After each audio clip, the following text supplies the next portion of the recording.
உங்களுடைய தங்கம், வெள்ளி, வைர நகைகளை உடனே செல் பண்ணுமா? நம்பிக்கையான நிறுவனம் Max Gold. Call 04445454545. Max Gold, cash for gold. கடந்த ஜனவரி மாதம் டெல்லிக்கு போயிருந்தார் விஜய், தவேக தலைவருடைய விஜய். என்னென்னா சிபிஐ விசாரணைக்காக கூப்பிட்டுருந்தாங்க கரூர் சம்பவத்துக்கு. என்னென்னலாம் சொல்லியிருந்தாங்க. அரெஸ்ட் ஆக போகிறாரு, தீகார் ஜெயிலில் அவருக்காக காத்துக்கிட்டு இருக்கு, அங்கேயே மடக்க போகிறாங்க, கேள்விக்கெல்லாம் பதில் சொல்ல முடியாமல் திணற போகிறார், அவள் தான் ஒரு 3 நாள் அங்கே இருக்க வேண்டியதாக இருக்குது, குற்றப்பத்திரிகையை தாக்கல் பண்ணிட்டாங்க, A1 இவர் தான், என்னென்னமோ அடித்தாங்க டெல்லி பயணத்தும் போது. விஜய் அங்கே போய் இறங்கணும். டெல்லியில் அவ்வளோ பெரிய வரவேற்புலாம் இருந்தது. மக்கள் குறிப்பாக தொண்டர்கள் பெரிய அளவில் இதெல்லாம் பண்ணியிருந்தாங்க. ரைட், அவங்க கேட்ட கேள்விகள்லாம் பதில் சொல்லியாச்சுங்க, நான் வந்தாச்சு அப்படின்ட்டு இதாகிடுச்சு. அப்புறம் தேர்தலை முன்னிட்டு கூட கொஞ்சம் தள்ளி எனக்கு ஆஜராகிறதுக்கான இதெல்லாம் கொடுங்க எல்லாம் முடிஞ்சிச்சு.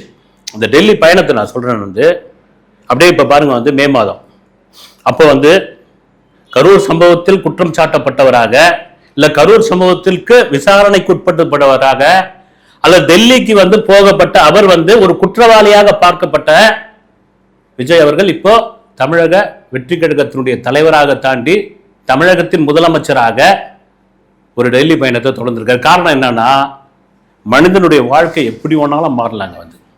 இங்கே அப்படிதான் இருக்கு இப்படிதான் இருக்குலாம் சொல்லவே முடியாது. நீங்க போக போறாரு, தமிழ்நாடு இல்லத்தில் தங்க போகிறாரு, பிரதமரை பார்க்க போறாரு, குடியரசுத் தலைவரை பார்க்க போறாரு, துணை குடியரசுத் தலைவரை பார்க்க போறாரு, எதிர்கட்சி தலைவரை பார்க்க போறாரு, கண்டிப்பாக நிதியமைச்சரை பார்க்க போறாரு, அமைச்சர்களை பார்க்க போறாரு, தமிழக அரசுக்கு நிதி வேண்டும்னு கேட்க போறாரு. ஒன்றிய அரசுடைய சப்போர்ட் இல்லாமல் இங்க ஆட்சி அமைக்க முடியாதுன்னு அவருக்கு தெரியும்.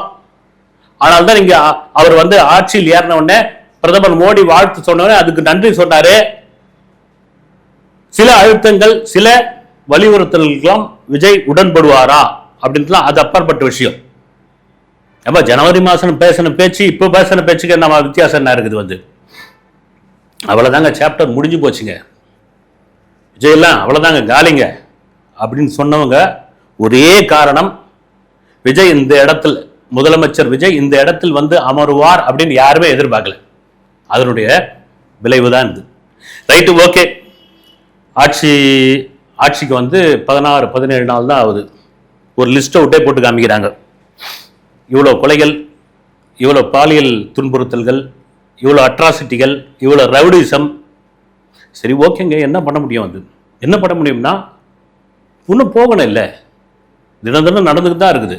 குற்றங்களை தடுப்பது தான் முக்கியமான ஒரு விஷயம். நம்ம கூட போன காணொலியில் பேசியிருந்தோம். அந்த கோவை சிறுமியோடைய அந்த படுகொலை பெரிய வேதனைக்குரிய ஒரு விஷயமா இருந்தது.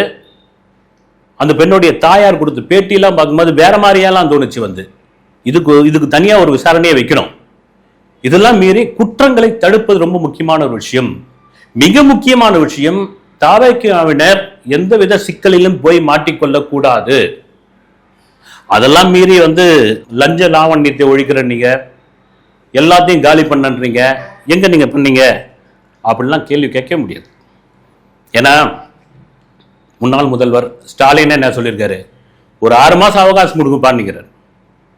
ரஜினிகாந்த் 2 வருஷம் அவர் ஆட்சி பண்ணட்டும், அந்த 2 வருஷம் ஆட்சி பண்ணட்டும் அப்படின் பொழுது அதுக்கு ஒரு கதை கட்டுறாங்க. இதுக்கு பின்னாடி பிஜேபி இருக்குது அப்படின்னு. அவர் 2 வருஷம் ஆட்சி பண்ணட்டும்னு சொல்லும் பொழுது அதுல என்ன இருக்குது?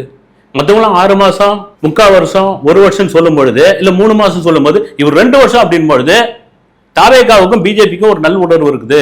அதுல ரஜினிகாந்த் மேற்பார்வையாளராக இருக்கிறார். இது எப்பதான் விடுவீங்கன்னு தெரியல.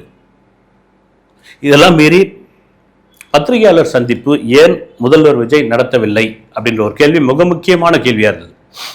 ஏன்னா பதவியேற்று 16-17 நாள் ஆயிடுச்சு, இன்னும் ஒரு பிரஸ் மீட் கூட வைக்கல.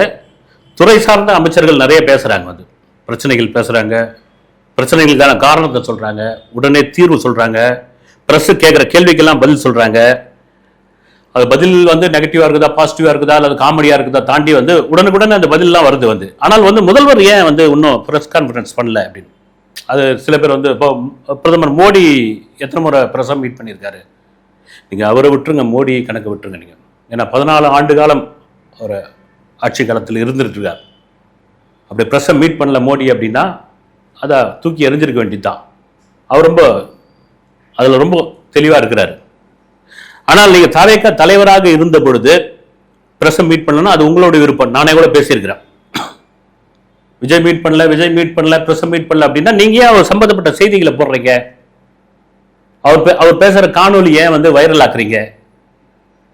விஜய் போறாரு, சுற்றுப்பயணம் போறாருன்னா நீங்க பின்னாடியே ஓடுறீங்க. நான் மீடியாவை சொல்றேன், விட்டுற வேண்டியதானே? மீடியா மதிக்கல. அதே வேளையில் முதலமைச்சர் ஆன பிறகு பிரஸை சந்தித்தாக வேண்டும்.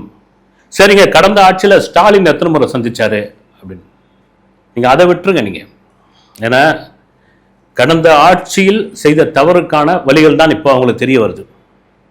ஏன்னா எந்தவித நெகட்டிவ் விஷயங்களையும் அப்போதைய முதல்வர் காதுக்கு கொண்டு போய் சேர்க்கக்கூடாது அப்படின்னு மிக மும்முரமாக இருந்ததனால்தான் வெளியே என்ன நடக்குது முதல்வருக்கு தெரியாமலே போச்சுன்ற ஒரு விஷயம். பாலாறு ஓடுது, தேனாறு ஓடுது, முப்போகம் விளையுது, மும்மாறி பொழியுது, மக்கள்லாம் சூட்சமா இருக்கிறாங்க, ஆஹா ஓஹோன்னு இருக்காங்க. விவசாயம்லாம் பார்த்தீங்கன்னா சும்மா நெல் அறுத்து போட்டு அப்படியே அம்பாரமா குவிச்சு வச்சிருக்காங்க. எல்லாரும் அப்படியே ரொம்ப தெளிவா இருக்கிறாங்க. இது மாதிரியான விஷயங்களை திரும்ப திரும்ப திரும்ப திரும்ப அவர்கிட்ட சொல்லி ஒரு மாய பிம்பத்தை கொண்டு வந்திருந்தார்கள். ஆனால் தான் பல எதிர்கட்சிகள் பல பேர் பொம்மை ஆட்சி, இது பொம்மை ஆட்சி அப்படிலாம் சொல்லிட்டு இருந்தாங்க. அதுக்கான காரணம் என்னன்னா, ஆரம்பத்தில் ஒரு பதவியேற்று சில நாட்கள்லாம் நிறைய தகவல்கள்லாம் வந்தது. இது மாதிரி கட்சிக்காரங்க போய் அட்ராசிட்டி பண்றாங்க, யார் ஸ்டாலின் அவர்களுக்கு அமைச்சர்கள் போய் இது மாதிரி இது பண்றாங்க அப்படின் பொழுது நான் தினம் தூங்கும் பொழுது மறுநாள் எப்படி பொழுது வெடிய போகுதுன்னு எனக்கு தெரியல, அந்த அளவுக்கு வேதனையா இருக்குது நீங்க பண்றதெல்லாம் அப்படின்னு வேதனைப்பட்டு சொல்லியிருந்தாரு. அதன் பிறகு எந்த விதமான விஷயத்தையும் அவர் காது கொண்டு போய் சேர்க்கக்கூடாதுன்னு ரொம்ப மும்மரமாக இருந்தார்கள். கொண்டு போய் சேர்க்கல, அதனுடைய விளைவுதான் அவருக்கு என்ன நடந்ததுன்னே தெரியல அப்படின்னு. அவர் ஒருவேளை பிரஸ் மீட் பண்ணியிருந்தா கண்டிப்பா பிரஸ் சொல்லியிருப்பாங்கல்ல. இப்ப ஒண்ணு இல்லைங்க, உங்களுக்கு அதிகாரிகள் இருக்கிறாங்க. இப்போ விஜயே எடுத்துப்போம், நம்ம முதல்வர் விஜயை எடுத்துப்போம். இப்போ என்ன மாநிலத்தில் என்ன நடக்குது அதிகாரிகள் சொல்லுவாங்க, உளவுத்துறை ரிப்போர்ட் வரும், அதை தாண்டி கட்சிக்காரங்களும் சொல்லுவாங்க. ஆனா எல்லாத்தையும் இவங்க சொல்லிடுவாங்களா? ஏன்னா முதல்வர் டென்ஷன் ஆயிடுவாரு, இதை கொண்டு போய் சேர்த்தோம்னா வருத்தப்படுவாரு. இல்லது இதை கொண்டு போய் சேர்க்கும் பொழுது அது சார்ந்த விஷயங்கள்ல கவனம் செலுத்துங்க, அதிரடி காட்டுங்கன்னு ஒருவேளை நம்ம பக்கம் அந்த வேலையை இழுத்து விட்டுருவாரு. இது வேணாம், இதை ஃபில்டர் பண்ணி இது வரைக்கும் சொல்லுவோம் அப்படின்னு. சரி, நாட்டு நடப்பே அவருக்கு தெரியாதா அப்படின்னா எல்லாத்தையும் கவனிக்க முடியாது இல்ல. இப்போ ஒரு பிரஸ் மீட் நடக்குது அப்படின்னா செய்தியாளர்கள் பல விதமான கேள்வி கேட்பாங்க.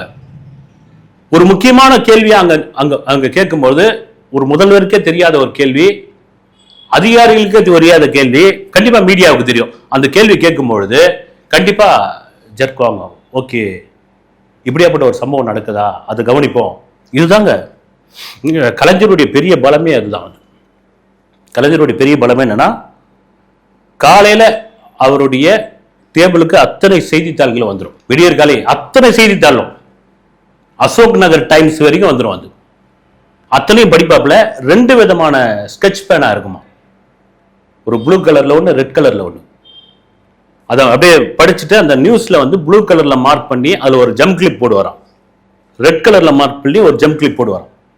இப்போ ப்ளூ கலர்ல மார்க் பண்ணது என்னன்னா, அந்த துறை சார்ந்த அதிகாரிகளுக்கு அந்த செய்தி அது என்ன பிரச்சனையோ அவங்களுக்கு அனுப்பணும்.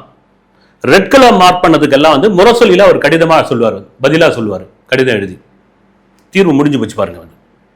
இது காரணம் என்னன்னா, இன்னும் முக்கியமான ஒரு விஷயம், கலைஞர் அவர்கள் டிஸ்ட்ரிக்ட் அதாவது மாவட்ட செய்திகளை மிக முக்கியமா படிப்பார்.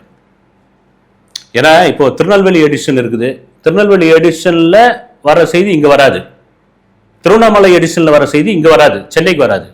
அப்ப இந்த எடிஷன்ல என்ன செய்தி இருக்குது, அங்க என்ன பிரச்சனை, அங்க சட்டம் ஒழுங்கு பிரச்சனை என்ன, அங்க உட்கட்சி பூசல் என்ன, அங்க இருக்கிற மாவட்ட செயலாளர் எப்படி நடந்துக்கிறாரு, இது எல்லாத்தையும் அங்க படிக்க ஆரம்பிப்பாப்புல.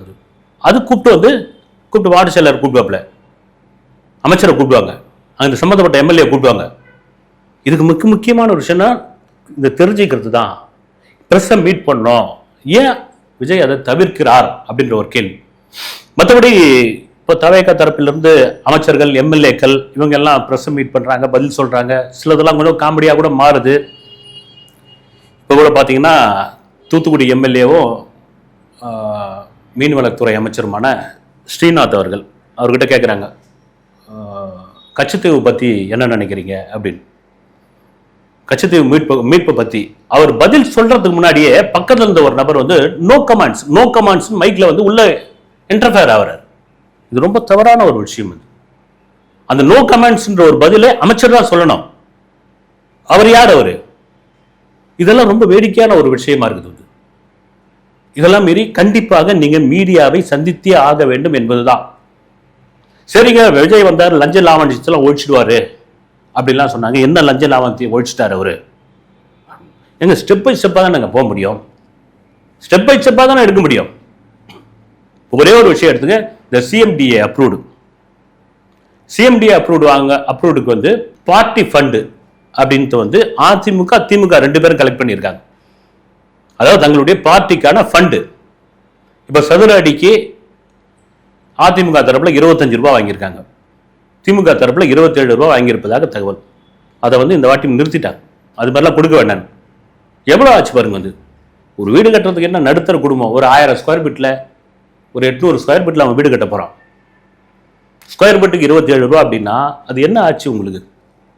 அது கட்சி நிவாரண நிதிக்கு, கட்சி நிதிக்கு அப்படின்னா பல கோடி. இது மிக குறிப்பாக சொல்லணும்னா இந்த மின்சார வாரிய ஊழல், இந்த டிரான்ஸ்ஃபார்மர் கொள்முதல் செய்தது, அதில் உள்ள ஊழல்கள், அதில் உள்ள பிரச்சனைகள், அது இன்னும் அனுமார் வாழ் மாதிரி அப்படியே நீண்டுகிட்டே தான் போகுது. அதுக்கு வந்து ஒரு முற்றுப்புள்ளி வச்சாச்சுன்னு சொல்லியாச்சு. இது இப்படியே தான் கொஞ்சம் கொஞ்சமாக தான் போக முடியும். சட்டம் ஒழுங்கு பிரச்சனை என்ன ஆச்சு? குழந்தை வந்து இது ஆகிப்போச்சு, நீங்கள் வந்து களத்தில் வந்து சூப்பர் ஹீரோவை மாறுங்க அப்படின்னா ஒரே நாளில் இதை பண்ணவே முடியாது.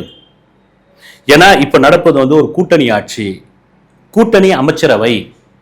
இந்த கூட்டணி அமைச்சரவை கூட்டணி ஆட்சிக்குள் தன்னிச்சையாக ஒரு முதல்வராக சில விஷயங்கள் எடுத்தாலும் அங்கே ஆலோசனை கேட்கணும். அடுத்த வீடியோவில் சந்திக்கிறேன். நன்றி.